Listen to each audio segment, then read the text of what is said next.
নমস্কার বন্ধুরা, আজকে তোমাকে আমি আনারস কাটা শেখাচ্ছি। অনেকে আনারস কাটতে পারে না বলে দোকান থেকে কাটিয়ে নিয়ে আসে বা কাটা ফল খায়, সেটা উচিত না। তোমাদের আজকে আমি আনারস কী করে কাটতে হয়, খুবই সুন্দরভাবে সহজভাবে কী করে কাটতে হয় সেটা তোমাদের সাথে শেয়ার করে দিচ্ছি। এই দেখো, আনারস যেহেতু একটা ফল, ওই জন্য আগে বটিটা ধুয়ে নিয়েছি, আর আনারসটা ধুয়ে নিয়েছি, আর প্লেটটাও আমি ধুয়ে নিয়েছি। আর আনারস থেকে যে রসটা বেরোয় সেটা তোমার ঘরের মধ্যে স্পট পড়ে যায় বলে আমি নিচে একটা প্লাস্টিক দিয়ে রেখেছি। এবার দেখো, এটা হাফ করে কেটে নিলাম। এই যে এই এন্ডটা আছে আর এই এন্ডটা আছে, এটা আমি কেটে বাদ দেবো। এই এন্ডটা কেটে বাদ দিলাম, এই এন্ডটা কেটে বাদ দিলাম। আমি যে 4 টুকরো করলাম, আমি একটা কেটে দেখাচ্ছি। দেখো, তারপরে এই যে খোসাটা আছে, একটু মোটা করে খোসাটা ছাড়াতে লাগে।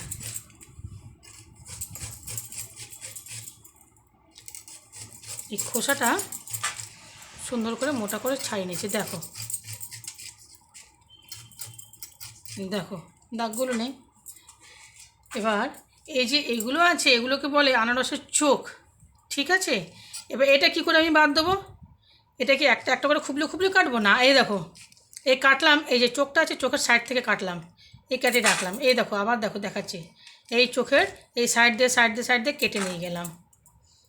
এই দেখো, সাইড দিয়ে কেটে নিয়ে যাচ্ছি। এত সুন্দর একটা ফল আমরা বর্ষাকালে পাই, এটা খাওয়া শরীরের পক্ষে যথেষ্ট উপকারী। এই দেখো, চোখটা কেটে বাদ দিলাম। আর এটা হচ্ছে এর চেস্টটা, এটা কেটে বাদ দিতে লাগে। ব্যাস, আনারস কাটা কমপ্লিট। এই দেখো, এই চেস্টটা কেটে বাদ দিলাম, এইখান থেকে এই চোখটা কেটে বাদ দিলাম, এই চোখটা এই কেটে বাদ দিলাম। এমনি করে এই যে চোখটা আমি কেটে বাদ দিলাম। ব্যাস, আনারসটা পরিষ্কার আমার কাটা হয়ে গেল। কত চটজলদি কেটে নিলাম। দেখো, তোমাদের ঘরে কাটতে অসুবিধা হবে না, আর বেশিক্ষণ সময়ও লাগে না আনারস কাটতে। এই চেস্টটা কেটে নিলাম, ব্যাস আনারস কাটা কমপ্লিট। এবার এই আনারসগুলো পুরো পাকা আনারস নুন আর চিনি দিয়ে মাখিয়ে কিছুক্ষণ রেখে দেবে, তাহলে নুন আর চিনিটা সুন্দরভাবে এর ভেতরে ঢুকে যাবে, খেতে তখন সুন্দর লাগবে, খুব ভালো লাগবে। এই চেস্টটা কেটে বাদ দিলাম, পিস করে নিলাম, হয়ে গেল। এই দেখো, এটাও তাই, এই কেটে নিলাম, এইটা কেটে দিলাম। তোমরা এই দেখো, এই পিসটা কেটে দেখাচ্ছি। এই এদিকে শেষটা কেটে বাদ দিলাম, এদিকের এন্ডটাও কেটে বাদ দিলাম, ঠিক আছে? এই যে দেখো, এটা হচ্ছে চেস্ট বলে এটাকে, ঠিক আছে? মাঝে যে ডাঁটিটা থাকে এটা খুব শক্ত থাকে, এটা খাওয়া যায় না। একদম ধরে সোজা এটাকে কেটে দিলাম। এটা আমি আগে কেটে নিলাম।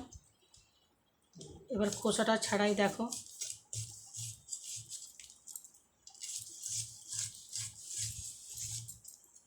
দেখো গায়ের দাগগুলো সম্পূর্ণ বাদ চলে যাচ্ছে।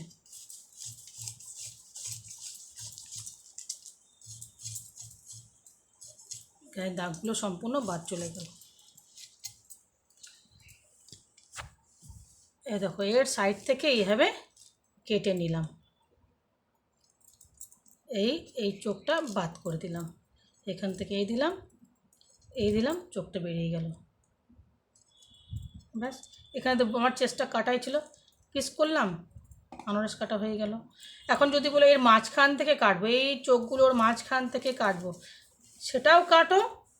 এই দেখো, এই কেটে নিলাম, এই একটুখানি দিয়ে এটা কেটে নিলাম, একটুখানি কাটা হয়ে গেল, একটুখানি কাটা হয়ে গেল। আর এই পার্টটার এই যে হয়ে গেল। দেখো, এটা তোমার চেষ্টা কাটাই ছিল, ব্যাস শুধু একটা পিস করে নিলাম। এখানে এটা হাফ হাফ করে কেটেছিলাম, এইটাও আমি হাফ হাফ করে কাটলাম। তাহলে কি হলো, এদিকে একটু বাদ চলে যাচ্ছে, আর এদিকেও অল্প একটু বাদ চলে গেল। কাটতে আমার কোনো অসুবিধা নেই, কোনো ছুরি টুরি কিছু লাগবে না। যারা বটি দিয়ে কাটো, সুন্দর বটি দিয়ে কাটতে পারো, যারা তোমার ছুরি দিয়ে কাটে তারা ঠিক এমনি করে ছুরি দিয়ে কেটে নেবে। এই যে ছুরি দিয়ে কেটে নেবে, ব্যাস সুন্দর করে চোখগুলো বাদ দিয়ে দেবে, মাঝখান থেকে 4 ফালি করবে, চারফালি করে নিয়ে খোসাটা ছাড়িয়ে এই চোখগুলো কেটে বাদ দিয়ে দেবে, আর এই চেস্টটা কেটে নেবে। ব্যাস হয়ে গেল আমাদের আনারস কাটা। দেখো কার কার ভালো লাগে, কে কে আনারস কাটতে পারো না, কে কে আমার ভিডিও দেখে আনারস কাটলে আমাকে কিন্তু কমেন্ট করে জানিও। ঠিক আছে, থ্যাংক ইউ। আর যদি ভালো লাগে আনারস কাটাটা, অন্য কোনো কিছু যদি আমি কোনো সময় যদি ভালো জিনিস কিছু কাটি তোমাদের সাথে শেয়ার করব। আর তোমরা কিন্তু সাবস্ক্রাইব করতে ভুলবে না, পাশে থাকবে আমার। ঠিক আছে, একটা লাইক দিয়ে দিও। Thank you.